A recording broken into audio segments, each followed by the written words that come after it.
பாட்டாளி மக்கள் கட்சி அதில் அங்கம் வகிக்கக்கூடிய கட்சியா அங்கம் வகிக்காத கட்சியா அப்படிங்கிறது வேறு விவாதம். பட் ஆனால் அவங்க தொடர்ந்து அதை வலியுறுத்தி வர்றாங்க அப்படிங்கிற நிலையில் பாட்டாளி மக்கள் கட்சியுடைய மூத்த வழக்கறிஞர் மூத்த தலைவர் திரு பாலு அவர்கள் இணைந்திருக்கிறார். திரு பாலு, உங்களுடைய முதற்கட்ட பார்வைகள் இது பற்றி.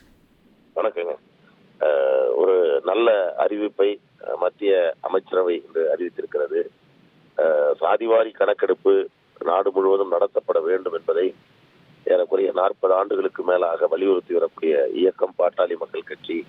எங்கள் கட்சியினுடைய நிறுவனர் மருத்துவர் ஐயா அவர்கள் தேசிய அளவில் சாதிவாரி கணக்கெடுப்பு நடத்த வேண்டும் என்று பல்வேறு இயக்கங்களை, கருத்தரங்கங்களை, மாநாடுகளை நடத்தியிருக்கிறார். கடந்த காங்கிரஸ் ஆட்சியின் போது கூட சாதிவாரி கணக்கெடுப்பு நடத்தப்பட வேண்டும் என்று அவர் வலியுறுத்தி 150க்கு மேற்பட்ட நாடாளுமன்ற உறுப்பினர்களுடைய கையொப்பங்களை பெற்று அதை நடத்த வேண்டும் என்று மன்மோகன் சிங் அவர்கள் பிரதமராக இருந்தபோது வலியுறுத்திய இயக்கம் பாட்டாளி மக்கள் கட்சி.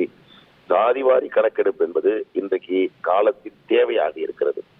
காக்கா கலேகர் ஆணையத்தினுடைய அறிக்கை, மண்டல் ஆணையத்தினுடைய அறிக்கை, அதற்கு பிறகு 1931க்கு பிறகு நாட்டில் சாதிவாரி கணக்கெடுப்பு என்பது நடத்தப்படாமல் இருக்கக்கூடிய சூழலில் இப்பொழுது மத்திய அரசு, மரியாதைக்குரிய மோடி அவர்கள் தலைமையிலான இந்த அரசு சாதிவாரி கணக்கெடுப்பு நடத்தப்படும் என்று அறிவித்திருப்பது உள்ளபடியே வரவேற்கக்கூடியது. இந்த தேசிய ஜனநாயக கூட்டணியில் இன்னொரு சமூக நீதிக்கு ஆதரவான ஒரு நிலைப்பாடு என்னவென்றால், தேசிய பிற்படுத்தப்பட்ட ஆணையத்துக்கு அரசியல் சாசன அங்கீகாரத்தையும் இந்த அரசுதான் வழங்கியது. இப்பொழுது கூட எனக்கு முன்னால் பேசிய மரியாதைக்குரிய செல்வ பெருந்தகை அவர் சொன்னார்கள், இது எங்களுக்கு கிடைத்த வெற்றி என்று. எல்லோரும் சொல்லலாம். ஆனால் ஆட்சி அதிகாரங்கள் தங்கள் கையில் இருந்த போது அதை நடத்துங்கள் என்று வலியுறுத்திய போது அதை செய்ய தவறிவிட்டு இப்பொழுது இது எங்களுக்கு கிடைத்த வெற்றி என்று சொல்லுகிறார். என்றாலும் பரவாயில்லை, இது அவசியமானது. காரணம் என்னவென்றால், இந்த நாட்டில் பிற்படுத்தப்பட்ட, தாழ்த்தப்பட்ட சிறுபான்மை மக்கள் 80-85 விழுக்காட்டிற்கு மேலாக இருக்கிறார்கள். தற்போது வெறும் 50 விழுக்காடுகள் மட்டுமே இடஒதுக்கீடு நடைமுறைப்படுத்தப்படும் என்று அறிவித்திருக்கிறார்கள். 50 விழுக்காட்டை தாண்டி இதர பிற்படுத்தப்பட்ட மக்கள் இந்தியாவில் இருக்கின்ற பொழுது வெறும் 27 விழுக்காடு இடஒதுக்கீடு மட்டும்தான் தற்பொழுது வழங்கப்பட்டு வருகிறது. எனவே தேசிய அளவில் முழுமையான இடஒதுக்கீட்டை, சமூக நீதியை அமல்படுத்துவதற்கு இந்த சாதிவாரி கணக்கெடுப்பு மிக மிக அவசியமான ஒன்று என்பதை நாங்கள் வலியுறுத்தி வந்திருக்கிறோம். அந்த வகையில் இப்பொழுது மத்திய அரசு இந்த முடிவை எடுத்திருப்பது வரவேற்கத்தக்கது. இதன் மூலமாக விரைவில் நடத்தக்கூடிய மக்கள் தொகை கணக்கெடுப்பின் பொழுது இந்த சாதிவாரி கணக்கெடுப்பையும் சேர்த்து நடத்தி அதன் முடிவுகளை அறிவித்து அதன் அடிப்படையில் இடஒதுக்கீட்டினுடைய அளவை உயர்த்த வேண்டும்.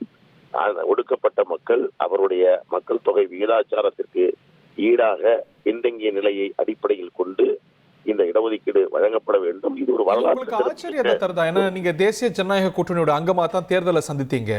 எதிர்த்தரப்பு வாக்குறுதியாக கொடுத்தது சாதிவாரி கணக்கெடுப்பு வரும் அப்படின்னு. அந்த வாக்குறுதி என்டிஏ தரப்புல இருந்து, பிஜேபி தரப்புல இருந்து வரல. யாரும் எதிர்பார்க்காத நேரத்தில் இந்த நிலைப்பாட்டை திடீர்னு இந்த மத்திய அமைச்சரவை எடுத்திருப்பது உங்களுக்கு ஆச்சரியத்தை தருதா?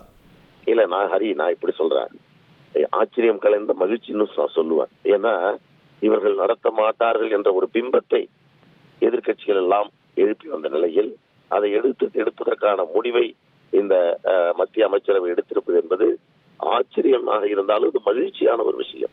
ஏனென்றால் இது ஒரு அவசியமானது. என்றால் அடுத்த ஆண்டு நடக்கக்கூடிய மக்கள் தொகை கணக்கெடுப்பின் போது இது நடத்தப்படுமா என்ற கேள்விதான் இப்பொழுது எழுந்திருக்கக்கூடிய வேளையில் இந்த முடிவை மத்திய அரசு செய்திருக்கிறார்கள்.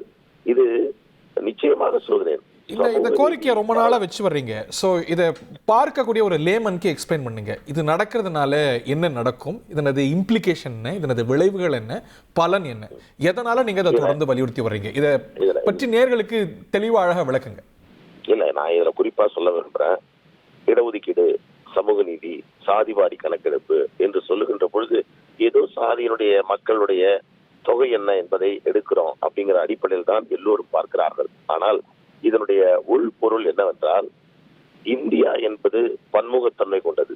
பல்வேறு இனம், சமூகம், சமுதாயம் கொண்ட மக்கள் வாழக்கூடிய இந்த இந்தியாவில் இருக்கக்கூடிய அனைத்து தரப்பு மக்களுக்கும் விகிதாச்சார பிரதிநிதித்துவம், கல்வியில், வேலைவாய்ப்பில் சமூக நீதி என்பது முழுமையாக வழங்கப்பட வேண்டும்.